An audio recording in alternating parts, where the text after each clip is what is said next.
Okay, guys, welcome back. We have another question from the third chapter of Mechanics of Materials by Beer and Johnston, question 26.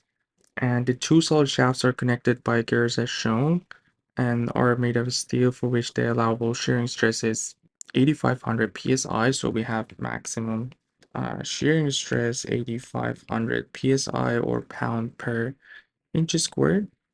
And we know that the torque C right here has a magnitude of 5 kip-inch, which is applied at C as I mentioned, and that the assembly is in equilibrium. So we need to determine the required diameter of the shaft BC and diameter of shaft EF.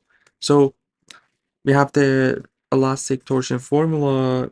Maximum shearing stress is equal to T times C over J. Moment of inertia is 1/2 of pi c to the 4. So if we just plug that in, maximum shearing stress would be 2t. You can cancel out the c's over pi c cubed. All right, so we have everything. For the shaft ABC, we know that the torque is 5 kip-inch, which is the only thing that we need to watch in here is just to watch for the units because we have psi, which is pound, and we have torque in kip. So just to make everything consistent, I'm just going to divide this by 1,000, so 8.5 ksi. It's just going to be based on kip per inch squared.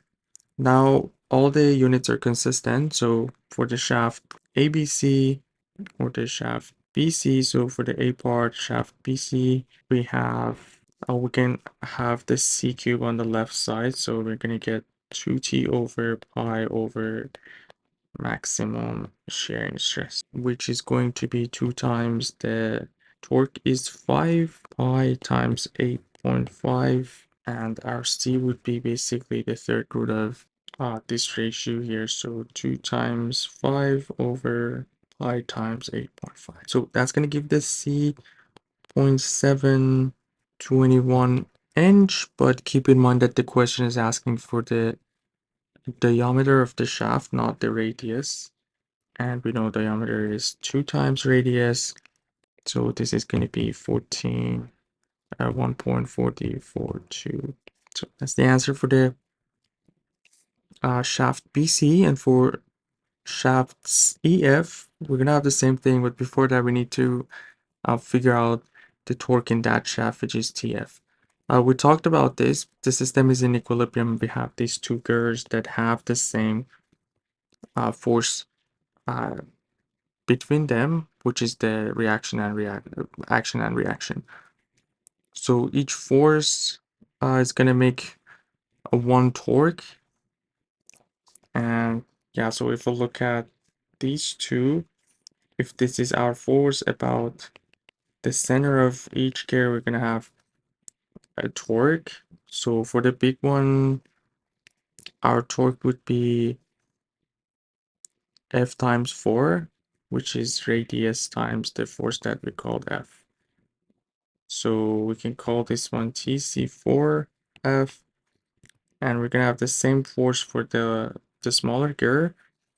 I think it's TF. Yeah, so TF times is equal to 2.5 times F.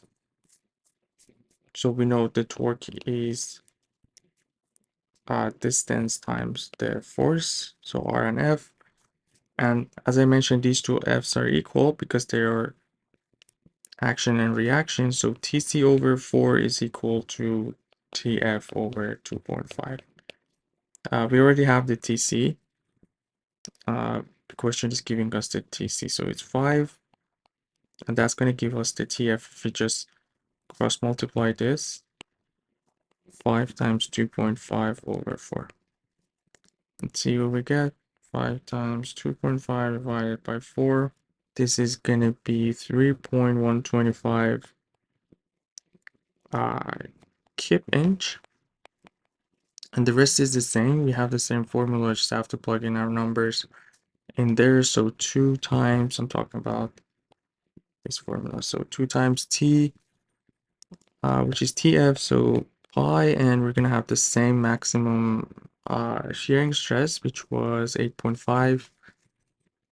Again, we divide by 1,000 just for the unit. So let's see what we get.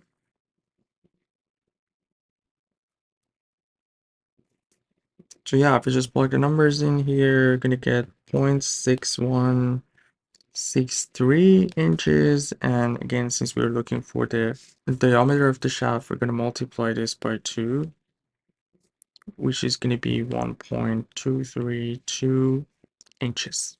And yeah, that's pretty much everything for this question. Let me know if you guys have any questions, and you guys take care. I'll see you in the next video. Have a good one.